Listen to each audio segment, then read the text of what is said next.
We are present in case 24 CR 736, State of Ohio versus Regina Patterson. We're hearing a motion to terminate community control sanctions with counsel Ms. Nicole Novotny. Ms. Novotny, what's the defendant's intention at this time? Your Honor, my client's intention at this time is to waive both hearings and admit to the violation. Thank you. Rule 7 violation for being in contact with someone who is in Lake County Jail in violation of Rule 7. What is your plea to that? Guilty. As the first Rule 8 violation for using drugs and testing positive for amphetamines back in February, what is your plea to that? Guilty.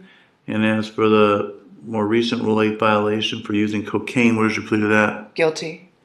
Court will accept your pleas of guilty, find that you did violate your community control sanctions. Ms. Novotny, any reason not to go forward with sentencing? You may go forward, Your Honor. Anything you want to say on behalf of your client? Yes, Your Honor. With regard to Ms. Patterson, we would ask the court to consider keeping her on community control at this time. Ms. Patterson, after talking with her several times, I know she deems that this is a relapse. Ultimately, she's been very stressed out with stuff that's going on at home, and is very interested in participating in some sort of inpatient treatment with Lake House or Nevada Ridge, with some series of sober living with that respect. Your Honor, since she's been released from NeoCap, which I believe that was in the end of January, she was able to receive her job back at Mean Mugs Pub. She's been in the kitchen and full time, and she's been with that company for 3 years. Additionally, Your Honor, she did start an IOP with Signature Health, completed an assessment with them. Additionally, was participating in 3 AAs weekly, get a sponsor. She was able to get her license back, was able to travel to and from work, not relying on transportation anywhere. So she was making strides to get everything back together, but unfortunately she did relapse and unfortunately did have contact with someone in the jail that she shouldn't have. I know she would tell you that ultimately the person that she was contacting with, they had a previous relationship, and she now understands that that's not what she should be doing. She should be moving on from the past and moving forward to her life and continuing on how she's making strides to work out her problems. Additionally, Your Honor, she does have an 18-year-old son. She does go to family counseling once a week. She informed me at Signature Health with him. Patterson, you have the right to address this court before you're sentenced. You can say anything you want. Is there anything you want to say? I just feel like that the inpatient will help me a lot. I did do the cognitive behavior over at NeoCap, but I would like to be able to do the inpatient help over there with the 12 steps. I did obtain a sponsor, but I mean, I was thinking about dropping her because she just moved me through the steps too fast, and I don't feel like I'm understanding them completely. I feel like the inpatient would help me with that. I do. As far as things that are going on at home, you know, my mom's, she's supportive, but at the same time, she's very judgmental. She likes to throw my past in my face and things like that. So it's just hard to deal with. So I feel like being able to go to an inpatient and even sober living would help me a lot. Even I do. You've been saying this since you've been here. What's that? You've been saying the same thing since you've been here in front of me.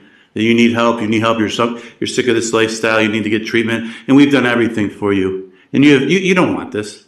You don't want this at all. When it first filed for intervention in lieu of conviction, you could have had this without any conviction, and you didn't even show up. You were gone for 6 months. Yes. And then I put you on probation and gave you jail treatment program. I gave you NeoCap. You couldn't last a few weeks. And then for whatever reason, your probation officer went out on a limb for you, and she knows I was upset with her when I found out they gave you a review board contract because you didn't deserve it at that point when you were only out of NeoCap for 2 weeks and you're using. But she did it, and I said, all right, go ahead, and I'll let her go with it. And that's how you thanked her by just committing more violations here.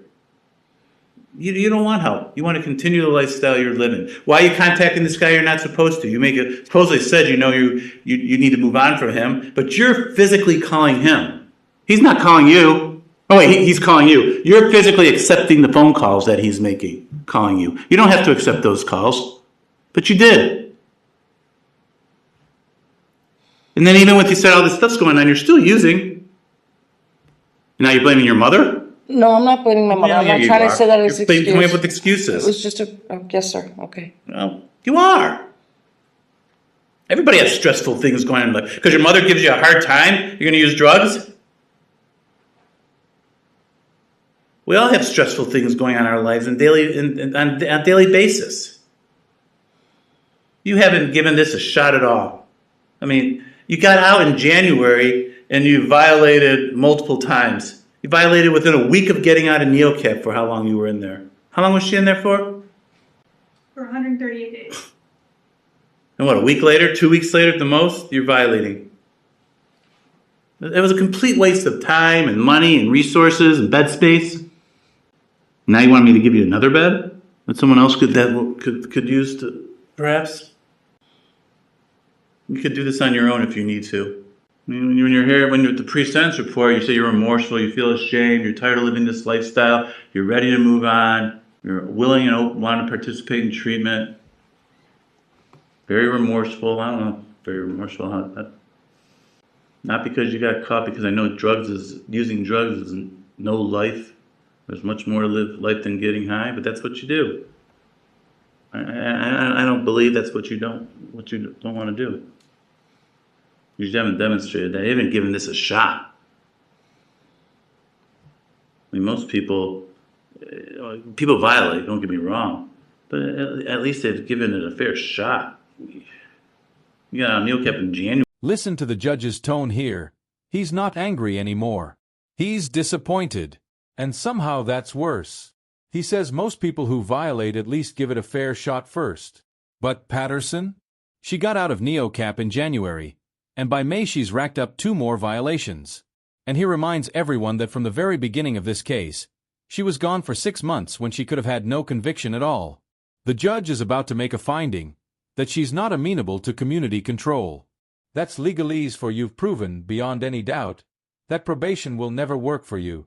The hammer is about to drop. Let's see where it lands. You've had 2 violations since then. We're only in May. But then you look back at how the whole case unfolded to begin with. You were just gone from the very beginning. Is there anything else you want to say? No, sir. Mr. Novotny, anything else? Nothing further. At this point, there's no way this court can make a finding that the defendant's amenable to community control sanctions. She's demonstrated she's not. Prison is consistent with the purposes and principles of sentencing. Therefore, it will be the sentence of this court. And counts 1, 2, 3, and 4, and 5 defendants serve a term in prison of 12 months on each count. Run those concurrent for a 12-month prison. I need to advise you upon your release from prison, you can be placed on post-release control for 2 years. Is there anything else for the record, Ms. Novotny? No, Your Honor. All rise. And there it is. Judge Anderson sentences Regina Patterson to 12 months in prison on each count, to run concurrently, so 1 year total. Upon release, she'll face 2 years of post-release control. But the real story here isn't the sentence. It's what led to it. Patterson had every opportunity: intervention in lieu of conviction, probation, jail treatment, NeoCap, a second chance from her PO, and even inpatient treatment offered again today. But each time, the pattern repeated: relapse, excuses, violations.